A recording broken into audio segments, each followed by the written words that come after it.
Muy buenos días, doctora. El día de hoy le voy a hablar acerca de lo que es el puerperio. El puerperio es la etapa que inicia posterior a la expulsión de la placenta y finaliza hasta los 42 días posparto.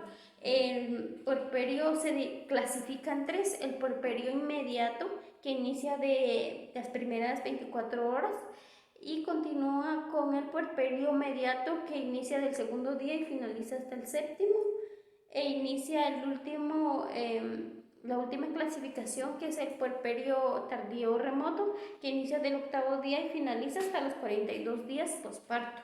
En el puerperio inmediato normal es importante controlar signos vitales, temperatura, saturación, frecuencia cardíaca, frecuencia respiratoria y sobre todo el estado de conciencia de la paciente.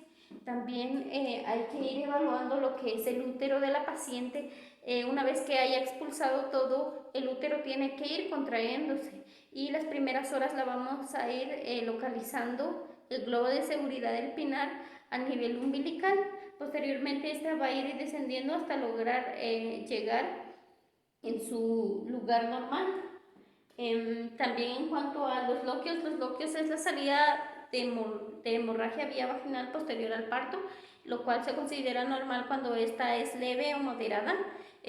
Su color, el color de los loquios en las primeras horas van a ser sanguíneos o rubros. También ya entre estos ya va a ir transcurriendo los días, el color ya se vuelve más ceroso, más clarito. Y por último, hasta que finalice el puerperio, pues la paciente va a tener loquios blanquecinos, que esta va a ir expulsando leucocitos y descamaciones residual.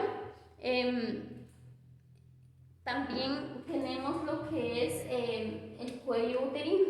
El cuello uterino, eh, en el momento del trabajo parto, esta se expandió, es mucho más grande, pero tiene que ir reduciendo en el puerperio.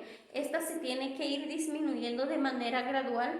La abertura va a ir disminuyendo hasta llegar al tamaño eh, que se encontraba antes del embarazo y del parto.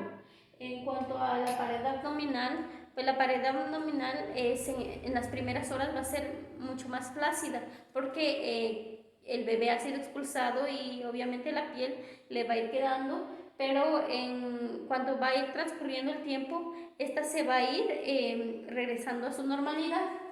En cuanto al el aparato cardiovascular es importante ir evaluando la presión arterial de la paciente para que no nos haga hipotensión o hipertensión y que su función sea la más adecuada.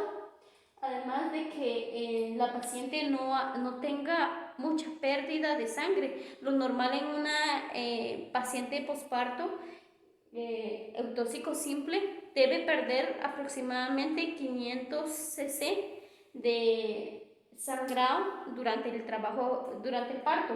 En cuanto a las pacientes poscesáreas, se aproxima más o menos de 1 litro de pérdida de sangre. Si esta ya es mayor, debe haber reposición porque no es normal.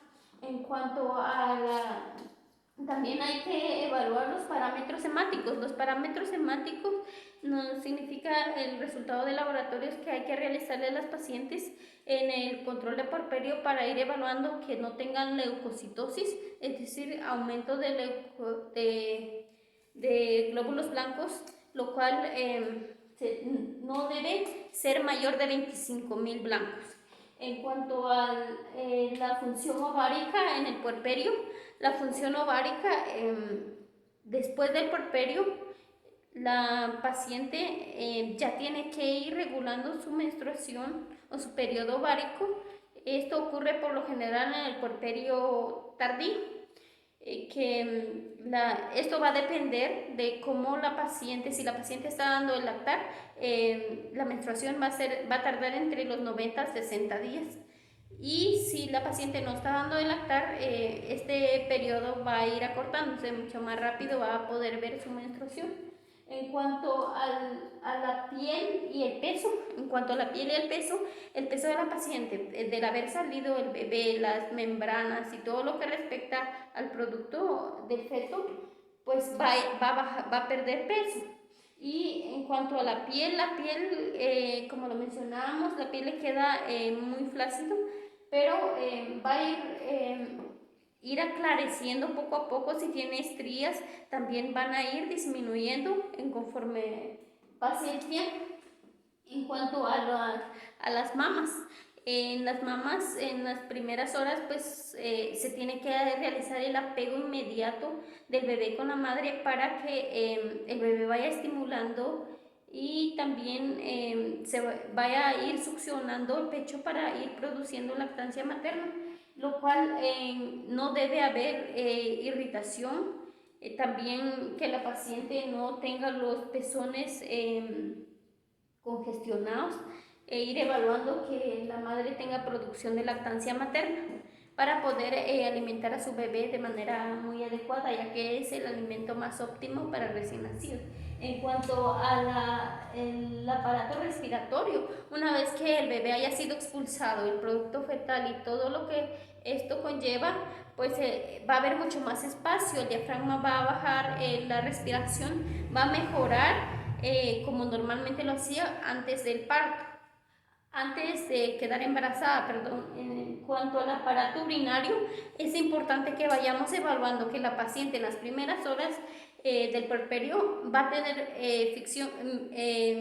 micción frecuente, debido a que por la ingesta de líquidos también es algo normal que ocurre en las pacientes en las primeras horas. Entonces tenemos que ir evaluando que la paciente no tenga retención urinaria y que vaya a tener alguna complicación o alguna infección urinaria. Entonces tenemos que ir evaluando. Eso es todo lo que respecta al puerperio mediato normal. En cuanto al puerperio complicado, tenemos que ir evaluando que la paciente, por lo general, cuanto las complicaciones más frecuentes, podemos hallar lo que es la hemorragia posparto. También esta es la pérdida mayor de 500 en una posparto normal, y en una poscesárea es la pérdida mayor de 1000, es decir, mayor de 1 litro. Y también tenemos que ir evaluando, por lo general las pacientes con hemorragia presentan atonía o retención placentaria. En cuanto a la atonía uterina, es otra de las complicaciones que se presenta en la paciente posparto, debido a que el útero no se contrae, no se logra palpar el globo de seguridad del pinar.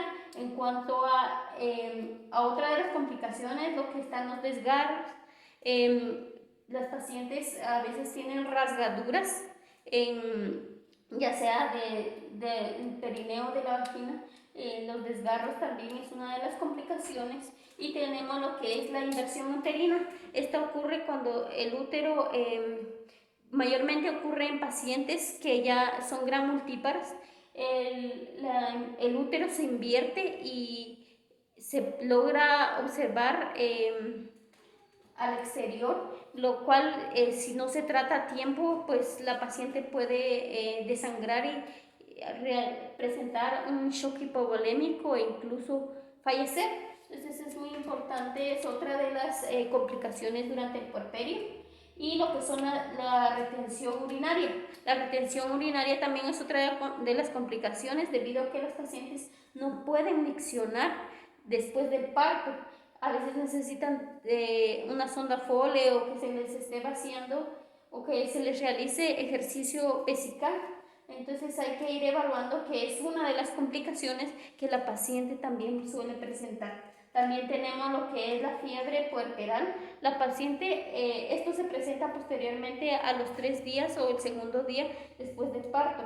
Esto hay que ir evaluando, porque esto no significa que la paciente está desarrollando un proceso infeccioso. También tenemos lo que es la salpingogitis, que es también otra de las complicaciones. Y tenemos lo que son las infecciones, ya sea de la infección de herida operatoria e infecciones si las pacientes tuvieron rasgaduras, se les hizo una episiotomía, a veces suele infectárseles o crear un edema. También tenemos lo que es la endometritis. La endometritis es la infección del endometrio, que si no se trata, se vuelve una salpingitis o salpingonela. También tenemos lo que es la infección de las mamas, la mastitis, o las mamas que son muy pesadas, que suelen estar muy congestionadas. La mastitis es una infección que ocurre porque el bebé no está succionando bien y pudo haber irritado el pezón. Entonces es muy importante que también se vaya evaluando esto. También en una de las complicaciones del puerperio está lo que es la retención placentaria, es decir, que se queden restos placentarios dentro del útero de la madre, y esta también provoca hemorragia. Entonces es muy importante que se le dé la prioridad necesaria a todas las complicaciones.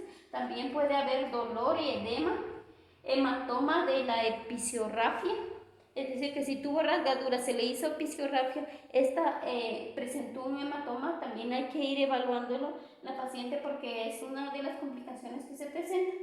Y tenemos lo que es las complicaciones